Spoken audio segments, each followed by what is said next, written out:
Oke, Assalamualaikum warahmatullahi wabarakatuh. Waalaikumsalam warahmatullahi wabarakatuh. Oke, selamat pagi. Pagi, Pak. Oke, bagaimana kabar kalian pada hari ini? Alhamdulillah baik.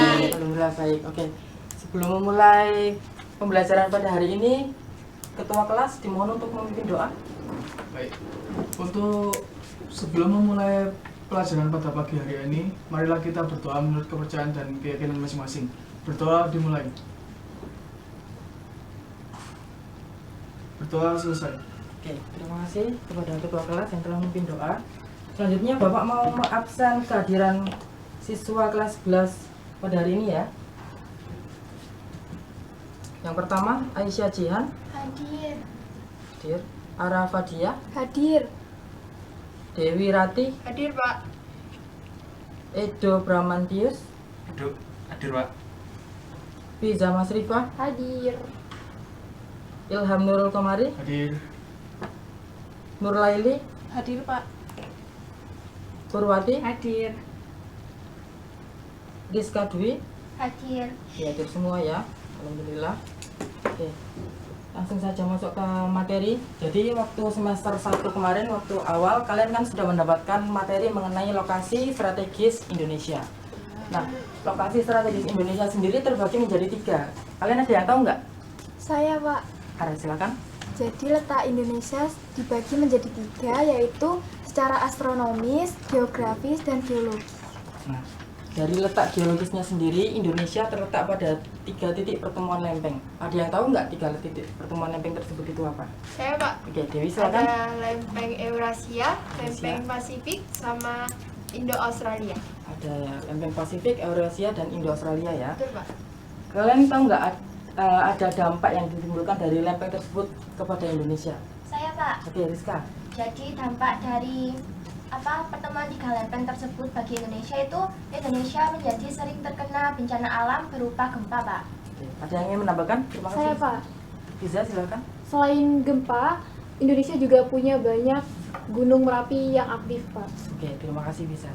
Jadi kenapa kita harus mempelajari bencana-bencana tersebut? Karena kita terletak pada 3 lempeng tersebut yang dimana Indonesia sangat rawan terjadinya bencana ya anak-anak. Nah, untuk selanjutnya kita akan memasuki bab mengenai konsep dan jenis-jenis bencana. Terlebih lagi bencana yang ada di Indonesia. Nah, kalian sebelumnya tahu nggak kenapa kita harus belajar? Agar terhindar dari bencana, Pak. Agar terhindar dari bencana. Supaya bisa mengantisipasi kerugian bencana, Nah, Pak. betul. Mungkin Bapak mau menambahkan sedikit mengenai kenapa kita harus belajar mengenai bencana alam, karena kita dapat, dengan kita mempelajari bencana-bencana alam, dengan kita mempelajari jenis bencana alam, kita dapat mengetahui dampak yang ditimbulkan dari bencana alam, dan kita mengetahui upaya yang dapat kita lakukan sebagai masyarakat yang tinggal di Indonesia.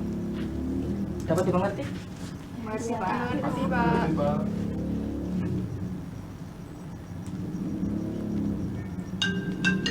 Sepertinya Bapak dapat panggilan dari guru lain. Bapak izin keluar terlebih dahulu ya. Iya, Iya, Pak. Pak. Hati-hati.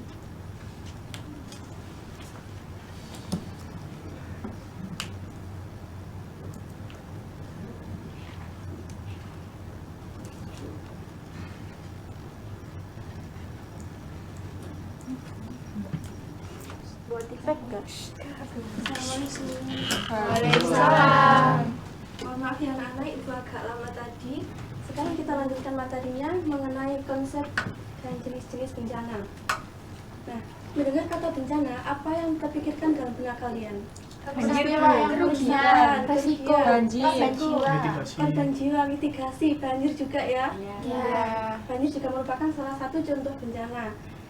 Pengertian bencana sendiri itu apa sih? Nah, bencana itu merupakan suatu peristiwa ataupun rangkaian peristiwa yang mengganggu dan mengancam kehidupan manusia, bisa dari faktor alam, faktor non alam, dan juga faktor dari manusia itu sendiri yang mengakibatkan kerugian. Nah, bencana ini terbagi menjadi 3 jenis. Yang pertama ada bencana alam. Siapa yang tahu bencana alam itu apa? Saya, Bu. Ya, silakan Jihan. Menurut saya bencana alam itu bencana yang disebabkan oleh fenomena alam. Oke, benar ya. Ada yang mau menambahkan? Saya, Bu. silakan bisa.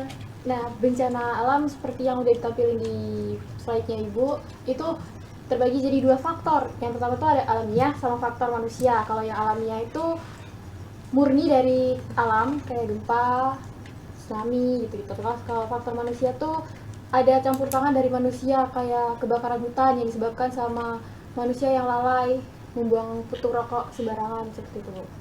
Oke, benar ya yang dikatakan oleh Jihan maupun Fiza. Bencana alam ini bisa terjadi karena 2 faktor, faktor alamiah dan juga faktor manusia. Kalau faktor alamiah itu karena aktivitas dari alam itu sendiri, kalau faktor manusia dikarenakan tindakan manusia ataupun kelalaian dari manusia. Ada yang bisa membantu Ibu apa aja macam-macam bencana alam ini? Ada apa aja? Banjir. Banjir, tsunami, Gunung meletus, tanah longsor, iya, semua termasuk dalam bencana alam. Oke, kalau sudah paham kita lanjut ke bencana non alam. Ada yang tahu bencana non alam itu apa? Saya, Bu. Ya, silakan Purwati. Bencana non alam adalah bencana yang disebabkan bukan karena alam. Itu bisa disebabkan karena kegagalan teknologi, kegagalan modernisasi, epidemi, atau wabah penyakit. Oke. Nah, contoh dari bencana non alam sendiri itu seperti kita mengalami COVID-19 pada tahun 2020 itu ya. Itu termasuk dalam bencana non alam. Selanjutnya, bencana sosial. Bencana sosial merupakan bencana yang diakibatkan oleh peristiwa atau serangkaian peristiwa yang diakibatkan oleh manusia yang meliputi konflik sosial ataupun konflik antar kelompok. Ada yang bisa kasih tahu contoh dari bencana sosial? Saya, Ya, silakan. contoh dari bencana sosial yaitu konflik sosial meliputi aksi teror, tawuran, dan peperangan, Bu. Ya, benar ya yang dikatakan oleh itu. Nah, kita sudah selesai materinya. Dari sini apakah ada yang ingin ditanyakan? Saya, Bu. Ya, silakan. Jihan. Izin bertanya ya, Bu. Berdasarkan pengetahuan saya dan yang sering ada di sekitar saya, banjir itu terjadi karena alam, tapi ada campur tangan manusia. Kayak saluran air yang tersumbat karena sampah gitu ya, Bu. Yang terjadi karena alam aja itu apa ya, Bu, kira-kira dan bagaimana? Ya, apakah ada yang mau membantu Ibu menjawab pertanyaannya Jihan? Saya, Bu. Ya, silakan. Apa? Jadi banjir yang disebabkan oleh faktor alam itu biasanya disebabkan oleh curah hujan yang tinggi atau air yang meluap, air laut atau air sungai yang meluap. Oke, jadi bencana banjir itu bisa disebabkan oleh faktor manusia dan juga faktor alam. Kalau faktor manusia tadi yang dikatakan Jihan, karena ulah manusia yang suka membuang sampah sembarangan sehingga air tersebut tidak dapat menampung sehingga menyebabkan meluapnya air tersebut. Nah, apakah ada yang mau ditanyakan lagi? Tidak ada ya? Tidak ada. Oke. Kalau tidak ada, sekarang gantian Ibu yang ingin bertanya. Di daerah kalian pernah terjadi bencana apa aja? Gunung meletus, tanah longsor, Banjir, gunung meletus, tanah longsor. longsor. Kalau banjir siapa tadi yang jawab banjir? Saya, Bu. Ya, kenapa di daerah kamu bisa terjadi banjir? Kalau untuk di daerah saya tuh mungkin penyebabnya itu seperti saluran tersumbat karena sampah, Bu. Jadi banyak orang yang membuang sampah secara sembarangan ke aliran sungai tersebut. Oke, jadi banjir di daerah rumahnya Dewi itu disebabkan karena ulah manusia yang suka membuang sampah sembarangan sehingga saluran air tersebut bisa tersumbat. Siapa tadi yang jawab tanah longsor? Saya, Bu. Iya, Ilham, silakan. Kalau di daerah saya sendiri itu kalau rawan longsor karena hutannya itu sudah gundul gitu. Apalagi kalau ditambah curah hujan yang tinggi itu makin rawan banget. Oke, berarti rumahnya Ilham mungkin ada di dataran tinggi ya? Iya. Nah, jadi tanah longsor itu karena tanah yang di dataran tinggi itu kurang kuat ya, jadi bisa longsor ke daerah yang dataran rendah. Oke, selanjutnya tadi ada yang jawab gunung meletus juga ya? Iya, Bu. Iya, kenapa bisa? Karena daerah rumah saya itu dekat dengan 2 gunung Merapi aktif, yaitu Bromo sama Semeru, Bu. Jadi resiko untuk terkena dampak dari gunung meletus itu sangat besar. Oke, jadi seperti itu ya. Di rumah Fiza dapat mengalami dampak dari bencana gunung meletus. Oke, selanjutnya Ada yang ingin didiskusikan lagi? Tidak ada. Kalau sudah paham, sekarang Ibu akan membagikan LKPD untuk kalian kerjakan secara kelompok mengenai studi kasus dari 3 jenis bencana alam yang telah dijelaskan tadi. Untuk satu kelas ini akan dibagi menjadi 3 kelompok ya. Silakan untuk SAF 1 menjadi kelompok 1, SAF 2 kelompok 2, dan SAF 3 kelompok 3. Sekarang Ibu akan membagikan LKPD-nya.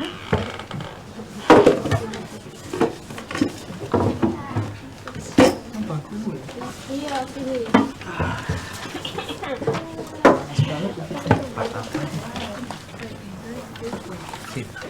Oh, kita pada depan belum letus guys. Berarti dia masuk bencana alam nggak sih? Bentar, kita kelompok berapa nih? Kelompok 1. Oke anak-anak, silakan dikerjakan selama 20 menit ya. Iya, siap. Aku fit. Setelah itu kalian akan presentasi ke depan kelas. Baik, Bu. 3 menit kan? Ya, kamu di kelas siapa? 11 nih. Mbak Dewi. Ini lihat. Oke. Oh, terus, ini katanya gambar ini di analisis menurut 5W1H. Berarti itu apa? 5W itu berwai-wai-wu. Adik simbol nggak sih? Di swab di mana? Gambar ini tuh buat salah satu bencana sosial. Tulis pengertiannya dulu. Ya. Itu kapan ya? Gimana kelompok 1? Ini bencana apa? Bencana alam. Bencana alam enggak? Iya. Bisa mengerjakan yang ditanyakan? Bisa. Bisa. Saya. Aman. Oke. Semangat ya. Iya menular kan ya? Iya menular. Kelompok 2 gimana? Ada kesulitan? Satu hal kan? Belum di situ. Oke, silakan dilanjutkan ya. Iya. Presentasi tidak berubah depan. Ini juga. Tunggu ya. Dampak yang besar, yang signifikan gitu deh. Signifikan nggak sih? Nah,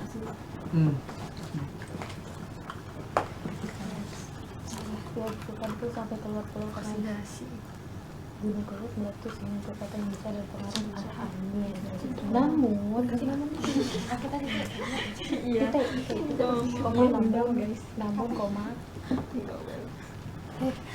kasus vulkanik ini juga membawa dampak positif, yaitu menyuburkan tanah. Bantuan. Simpulan dari sini. Ganjil genap. Abu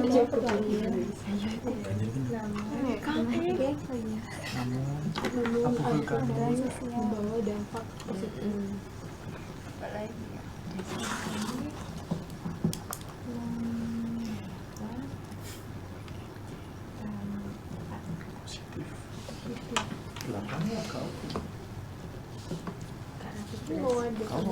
Positif bagi masyarakat, terutama bagi lingkungan. Nanti pembacanya. lahannya tuh jadi Presentasi.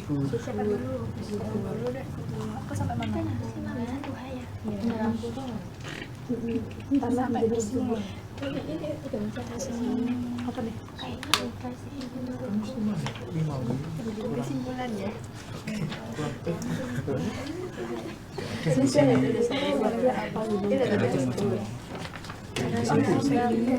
Oh ya. Pengertian termasuk dampak. aware Sampai iki. gunung Kelut meletus warna Sini belum ada dampak. Boleh. Dampak.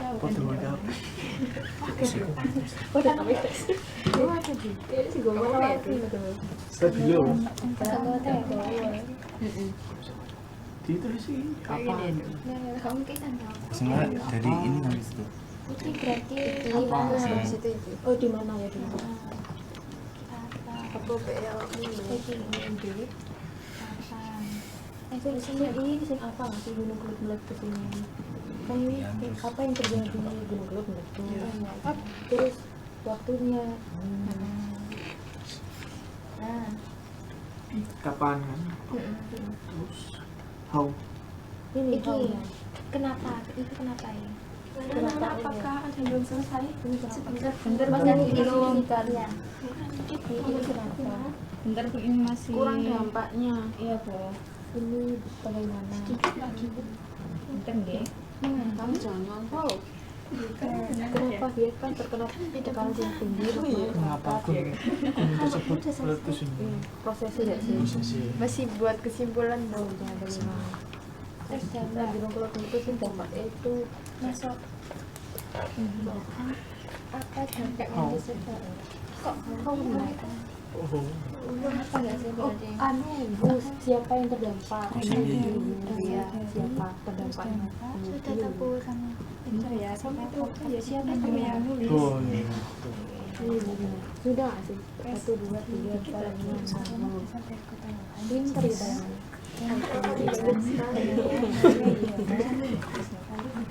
Itu bapak tuh ngapal nih, itu kita mau. Oh berarti sing dampak ya Mbak? Iya, kesimpulan. Kesimpulannya apa? Urut mana ya? Ilham. Waduh, kok kesimpulan dari Mau coba? Terakhirnya anak-anak kan tinggal ketemu lagi ya. Iya, Sudah Bu. baca dikit-dikit ya.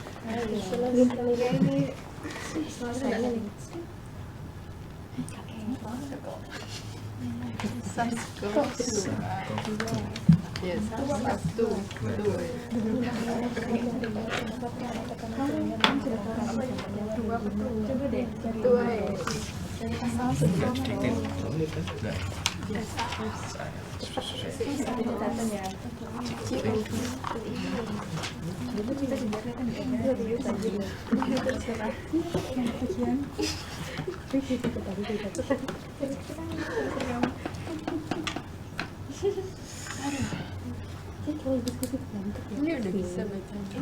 Ini kan rame.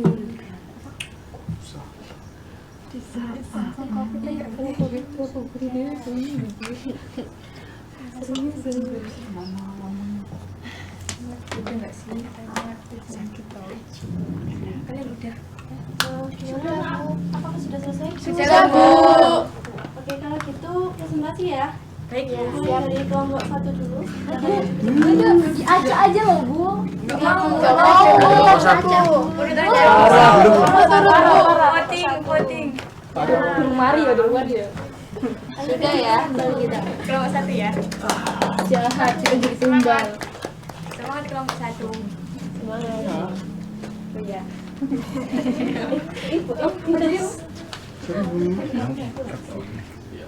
Ya. Silakan dimulai. Assalamualaikum warahmatullahi Assalamualaikum warahmatullahi wabarakatuh. Waalaikumsalam warahmatullahi wabarakatuh. Kita dari kelompok 1 ada Fiza, Ilham, sama Rizka akan membahas tentang studi kasus yang kita dapat yaitu meletusnya Gunung Kelut. Gunung Kelut sendiri terletak di Kediri. Gunung Kelut meletus terakhir sampai saat ini terjadi pada 13 Februari 2014. Gunung ini meletus karena adanya tekanan di dalam dapur magma. Nah, proses dari meletusnya Gunung Kelut sendiri itu karena magma atau lahar panas yang ada di dapur magma itu mendapatkan tekanan yang sangat besar sehingga mereka tuh nggak bisa menahan dan terjadi letusan sehingga banyak material vulkanik lain yang keluar dari Gunung Kelut itu dinamakan gunung meletus. Dilanjutkan sama Bariska untuk dampaknya. Baik. Jadi dampak dari meletusnya Gunung Kelut ini itu abu vulkaniknya itu sampai jauh itu. Sampai NTB kalau nggak salah itu. Jadi Jawa Timur, Jawa Tengah, Jawa Barat dan NTB itu terkena dari pengaruh dampak abu vulkaniknya. Terus, nah contoh dari abu vulkanik ini itu kalau di Jawa Tengah, tepatnya di Jogja ya. Iya, Nah itu kan ada pariwisata Candi Borobudur sama Prambanan kan. Nah itu terdampak sehingga ditutup gitu pariwisatanya. Jadi nggak ada kegiatan pariwisata lagi. Jadi banyak kerugian dari gunung meletus Ya, ini. terus dari kesimpulannya, hasil diskusi kelompok kita. Kesimpulannya, bencana alam berupa gunung meletus memiliki dampak yang signifikan bagi kehidupan sosial masyarakat. Abu vulkanik Gunung Kelut sampai ke luar pulau karena Gunung Kelut meletus dan dengan kekuatan yang besar dan pengaruh arah angin.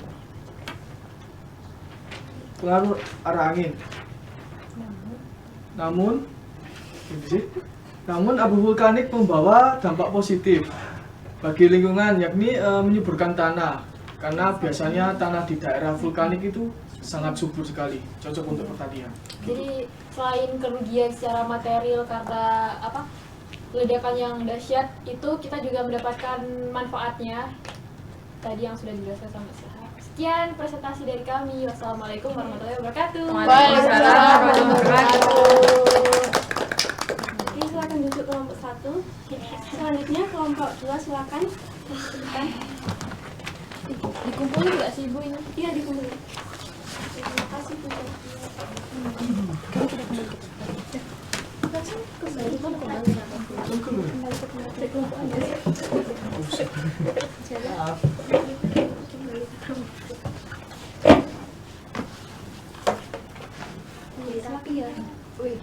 Assalamualaikum warahmatullahi wabarakatuh. Waalaikumsalam warahmatullahi wabarakatuh. Kami dari kelompok 2 dengan saya Ara, Saya Dewi. Saya Edo. akan mempresentasikan hasil studi kasus jenis bencana non alam, yaitu di sini ada COVID-19 di Indonesia.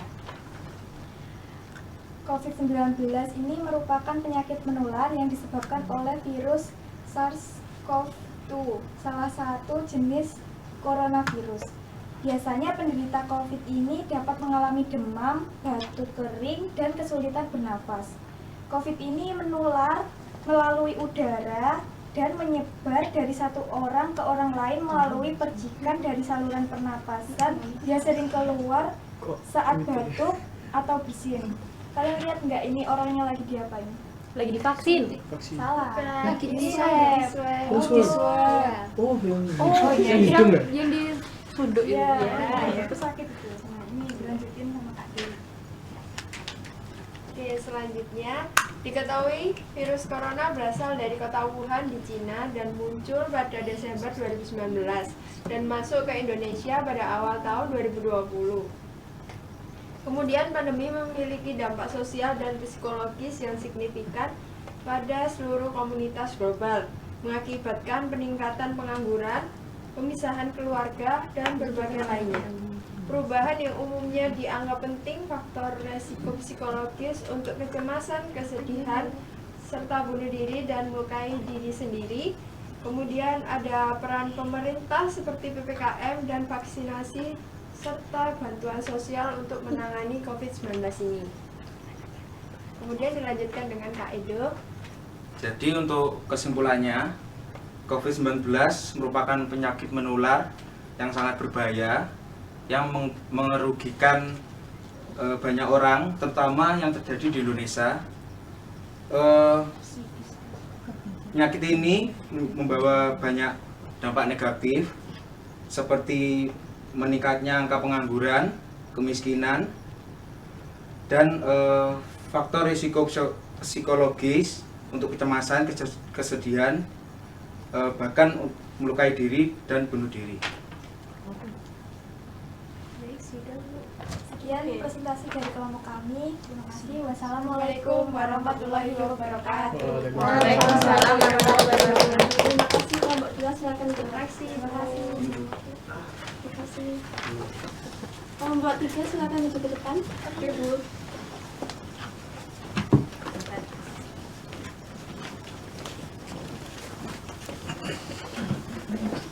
Bisa dimulai ya. Assalamualaikum warahmatullahi wabarakatuh. Waalaikumsalam. Kami kelompok 3 akan mempresentasikan hasil diskusi kami. Kelompok kami beranggotakan 3 orang, yaitu saya Perwati, saya Nurlaili, Saya Aisyah Dian. Oke, langsung saja saya jelaskan gambar di atas ini. Mungkin teman-teman sudah tidak asing. Ini adalah Bung Tomo. Ini adalah kejadian 10 November. kejadian ini merupakan suatu bencana sosial yang terjadi di Surabaya pada tanggal 10 November 1945. Peristiwa ini berawal dari pembunuhan Jenderal Malabi. Selanjutnya dilanjutkan oleh teman saya. Baik, nah mengapa sih bisa terjadi pertempuran 10 November ini? Nah ini tuh disebabkan karena ada peristiwa pembunuhan tadi ya, yang sudah dijelaskan oleh Mbak Lail. Ada pembunuhan dari Jenderal Malabi. Nah karena pembunuhan tersebut itu, pengganti dari Jenderal Malabi yaitu Jenderal Robert Monserrat mengeluarkan ultimatum yang mengatakan bahwa semua pimpinan dan rakyat yang bersenjata harus meletakkan senjatanya. Nah ultimatum tersebut itu ditolak oleh pihak Indonesia. Nah karena tolakan tersebut, pada tanggal 10 November pagi, pihak dari Inggris atau tentara Inggris itu melancarkan serangan dan terjadi pertempuran tersebut. Nah untuk dampak dari pertempuran ini akan dijelaskan oleh Mbak Aisyah. Dampak dari peristiwa pertempuran 10 November ini mengakibatkan kota Surabaya menjadi neraka, yaitu pertempuran yang kurang dari 3 minggu ini mengakibatkan banyak korban jiwa yang berjumlah ribuan, hingga rusaknya kota Surabaya dan banyaknya gugur warga sipil. Sekian dari kelompok kami. Terima kasih. Tepuk tangan untuk kelompok 3. Silakan kembali. Terima kasih ya. Iya. Bisa. Ini boleh kembali sebenarnya. Ya, silakan. Terima kasih aja.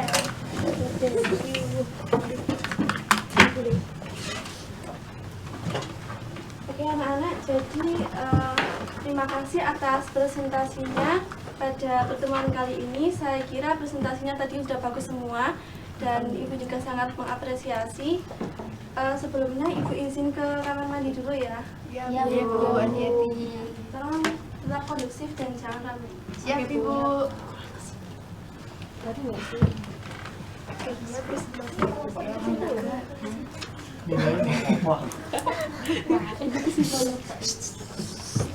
Maaf ya agak lama tadi. Iya, Ibu. Tidak apa-apa. Sekarang kita lanjutkan ya. Tadi kan kita sudah mempelajari dan membahas, berdiskusi secara bersama-sama tentang materi konsep bencana dan jenis-jenis bencana. Nah, sekarang Ibu mau tanya, siapa yang mau menyimpulkan atau menyampaikan kesimpulan tentang materi hari ini? Itu. Ayo, itu silakan. Kesimpulannya, jadi kita belajar memahami pengertian dari bencana. Pengertiannya sendiri yaitu suatu peristiwa yang disebabkan oleh faktor alam dan non-alam. Benar sekali. Ayo, ada lagi yang bisa? Saya, Bu. Iya, Dewi silakan. Bencana terbagi menjadi 3 kelompok besar, yaitu bencana alam dengan contohnya itu tanah longsor, banjir. Kemudian ada bencana non alam, itu untuk contoh bencananya pandemi COVID-19. Kemudian ada bencana sosial dengan contoh pertempuran 10 November, Bu. Benar sekali ya. Rupanya kalian sudah paham tentang materi hari ini ya? Alhamdulillah. Oke, review lagi. Kalau bencana merupakan sebuah peristiwa yang terjadi karena faktor alam maupun non-alam, sehingga menimbulkan korban jiwa, kerusakan lingkungan, habis itu dampak psikologi, dan kerugian material. Nah, bencana sendiri dibagi menjadi berapa tadi? 3. Apa saja? Bencana alam, bencana alam, bencana sosial. Ya, benar sekali. Tangan buat kita semua dulu.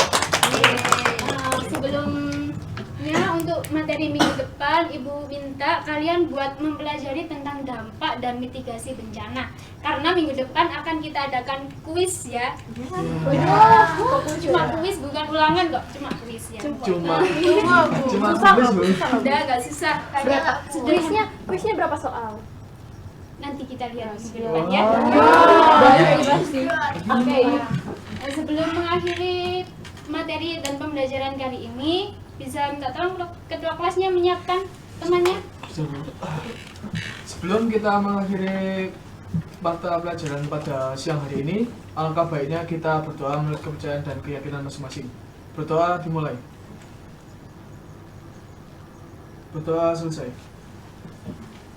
Baik, Ibu tutup materi hari ini. Terima kasih dan mohon maaf apabila ada kata-kata yang kurang berkenan. Assalamualaikum warahmatullahi wabarakatuh. Waalaikumsalam warahmatullahi wabarakatuh. Terima kasih. Jadi di jalan ya. Ya.